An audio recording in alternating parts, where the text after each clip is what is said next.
ሰሉ አለ ነቢይ። ፎሎ ፎሎ ፎሎ ፎሎ እባካችሁ ላይክ ላይክ ላይክ ላይክ። እንደዚህ የሚለምኑና የሚጠይቁ ሰዎች በጣም ተበራክተዋሉ። በተለይ ደግሞ አንዳንዶች የማይጠበቁ ከነሱ የማይጠበቁ ሰዎች ለምን ያረገህ ያድርግህ።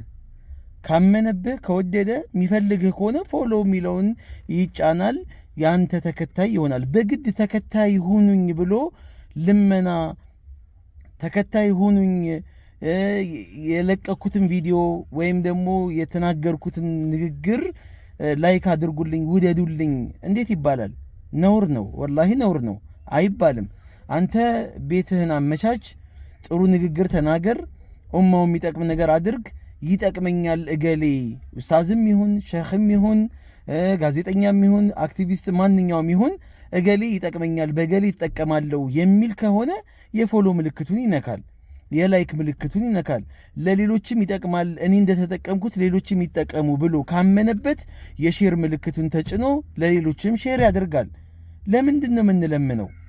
ለምንድን ነው የምትለምኑት? ፎሎ አድርጉኝ እባካችሁ፣ አበረታቱኝ። እኔም ፎሎ ካደረጋችሁኝ እንዲህ እንዲህ ያደርጋለሁኝ፣ ይህን ስራ እሰራለሁኝ፣ እንደዚህ አይነት ነገር ታገኛላችሁ ምናምን ነገር አይባልም። ሰዎችን ተከተሉኝ ትላለህ እንዴ? አንተም መከተል ማይፈልጉህ ከሆነስ? ስለዚህ እኔ የመጀመሪያ መልእክቱ ለእንደዚህ አይነት ሰዎች ነው፣ ፎሎ አድርጉኝ እያላችሁ ለምትመጡ። ሁለተኛ መልእክቴ ደግሞ ፎሎ ለማታደርጉ ሰዎች የሚጠቅሟችሁ ኡስታዞችን መሻይኾችን ፎሎ ያላደረጋችሁ ማንን ነው ፎሎ የምታደርጉት?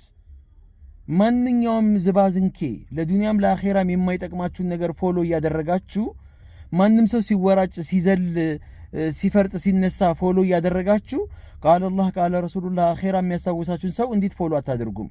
ልብ ይኑራችሁ፣ ልብ ግዙ። ፎሎ የምታደርጉትን ሰው መርጣችሁ እወቁ። ሰላሙ አለይኩም ወራህመቱላሂ ወበረካቱ።